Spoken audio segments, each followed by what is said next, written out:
You've become quite the expert at hiding.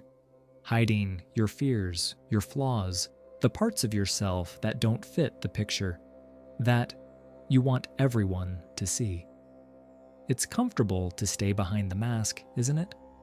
But here's the truth you might not want to hear.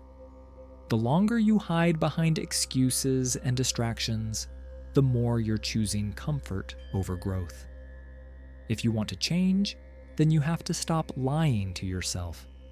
This video isn't about feel-good platitudes. It's a call to face your truth head-on. If you're brave enough to watch on, this video might just be the moment you stop pretending and start owning the truth about who you really are. Because anything less, it's just more of the same quiet self-betrayal. Right now, millions are living what Jung called the unlived life. You're successful on paper, but empty inside. You're liked by everyone, but don't know who you are. You're achieving everything except the one thing that actually matters. See, we've become experts at being everyone except ourselves, and Jung predicted this would happen over 100 years ago.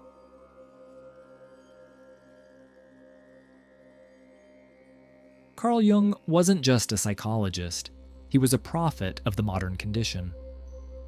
Jung was concerned with your future, your potential, your wholeness. But here's what the self-help gurus don't tell you about Jung's path to owning yourself.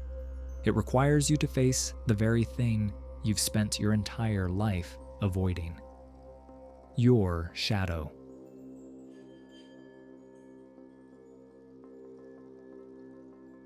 Think about the last time someone really triggered you. That coworker who's fake, that influencer who's narcissistic, that person who's lazy. Jung would say, "Congratulations, you just met your shadow." Your shadow isn't some mystical concept. It's everything you've rejected about yourself. The parts you've been told are bad, selfish, or unacceptable. But here's the twist that changes everything. Jung discovered that your shadow isn't just your dark side, it's also your hidden genius, your repressed creativity, your authentic power, the very qualities you need to become whole. What you hate in others is often what you've disowned in yourself, and what you've disowned might be exactly what you need to reclaim. But first, you have to understand the trap you're already in. Jung called it the persona, the mask you wear to fit in, your LinkedIn profile, your Instagram aesthetic, the you that gets likes and approval. Picture this. You're at a networking event. You're charming, professional, saying all the right things. Everyone loves you. But driving home, you feel empty, disconnected, like you just performed a role in a play you never auditioned for. Sound familiar? That's because your persona has become your prison.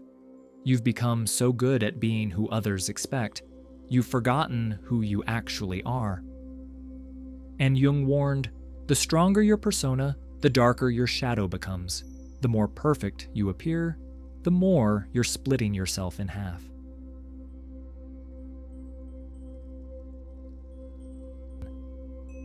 So how do you break free? Jung called it individuation, the process of becoming who you're truly meant to be. But this isn't your typical self-help journey. This is psychological warfare with yourself. Stage 1. You must face your shadow. Not fight it, not fix it. Integrate it. That anger you suppress. It might be your missing assertiveness, that selfishness you deny.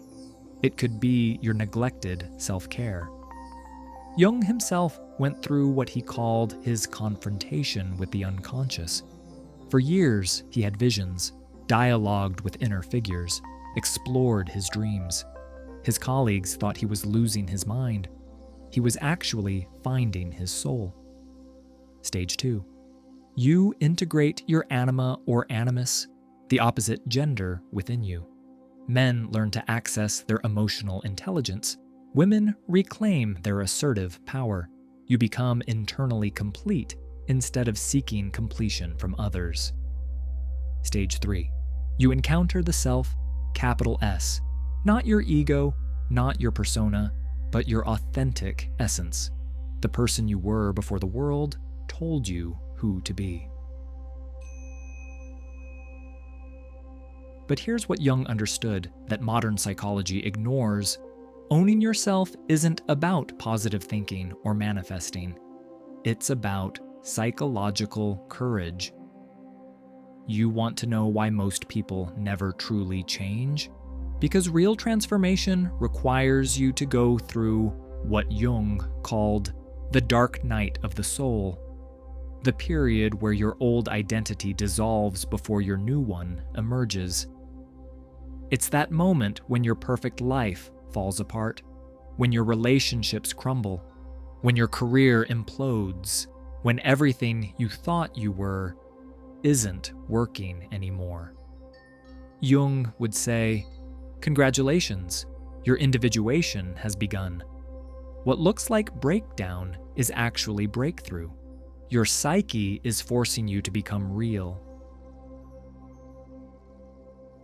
And in our digital age, this process has become even more complex.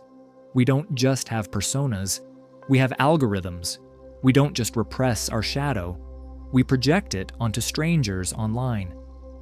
Every time you hate follow someone, every time you rage comment, every time you feel triggered by someone's success, that's your shadow speaking. The social media outrage machine is literally powered by collective shadow projection. But Jung would see this as an opportunity. Social media is giving us a real-time map of our collective unconscious. Our triggers are breadcrumbs leading back to our disowned parts. Start here. Who makes you irrationally angry online? What do they represent that you can't accept in yourself? That's your shadow work assignment.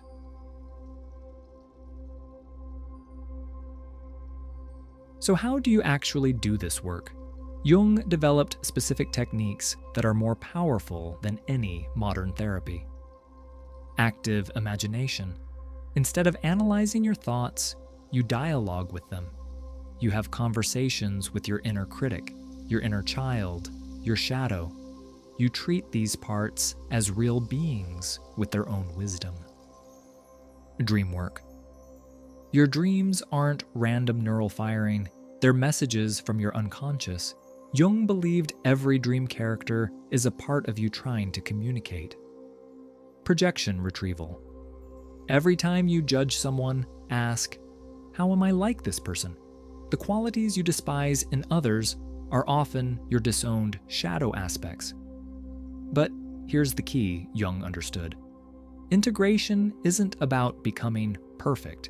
It's about becoming whole. You don't eliminate your shadow. You befriend it. You don't fix your darkness. You harness its power. And this isn't just theory. Modern neuroscience is proving Jung right. When you integrate suppressed aspects of yourself, you literally rewire your brain.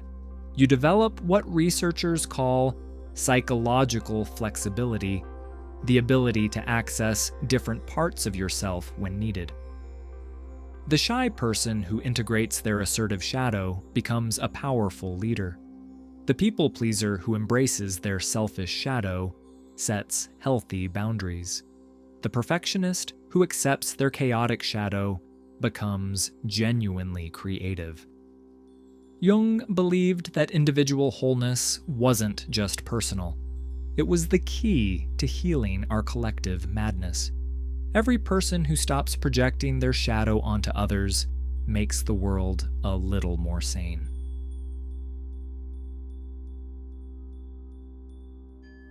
But Jung also warned about what happens when you refuse this journey, when you stay trapped in your persona, living the unlived life. Your shadow doesn't disappear. It grows stronger. It starts controlling you from the unconscious. You become the very thing you hate without realizing it. The religious person becomes cruel. The peace lover becomes violent. The helper becomes manipulative. Look around.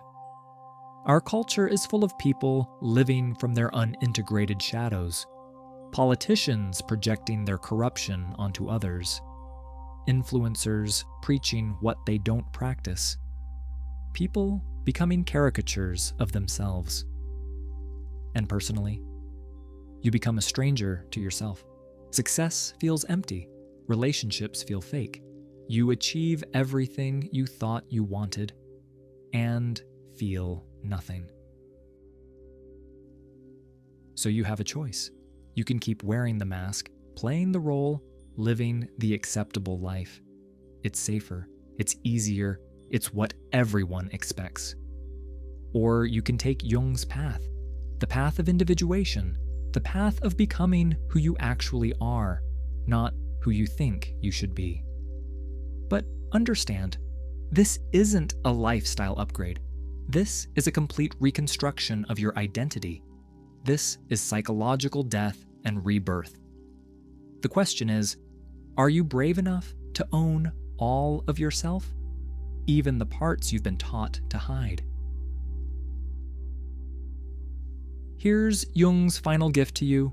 You don't need to become someone new. You need to become who you've always been underneath all the conditioning. Your individuation isn't about adding more to yourself. It's about removing everything that isn't actually you. Your personas, your projections, your people-pleasing, your perfectionism. And here's the beautiful paradox. The moment you stop trying to be liked by everyone, you become genuinely likable. The moment you stop performing success, you become actually successful. The moment you stop hiding your flaws, you become truly attractive. Because what Jung understood, and what our culture has forgotten, is that wholeness is more magnetic than perfection. Authenticity is more powerful than performance. And owning all of yourself is the only path to genuine self-respect. So start today. Look in the mirror and ask, who am I when nobody's watching? What parts of myself have I disowned? What would I do if I wasn't afraid of judgment? Begin shadow work. Write down 3 people who trigger you and identify what they reflect in you. Start dream journaling. Practice active imagination. Most importantly, stop performing your life and start living it. Jung said, "The privilege of a lifetime is to become who you truly are. Not who your parents wanted you to be. Not who society expects. Not even who you think you should be. Who you actually are. In all your contradictory, complex, beautifully human wholeness." The question isn't whether you're ready for this journey. The question is, can you afford not to take it? As Jung said, until you make the unconscious conscious, it will direct your life and you will call it fate. Your fate is in your hands. It's time to own yourself.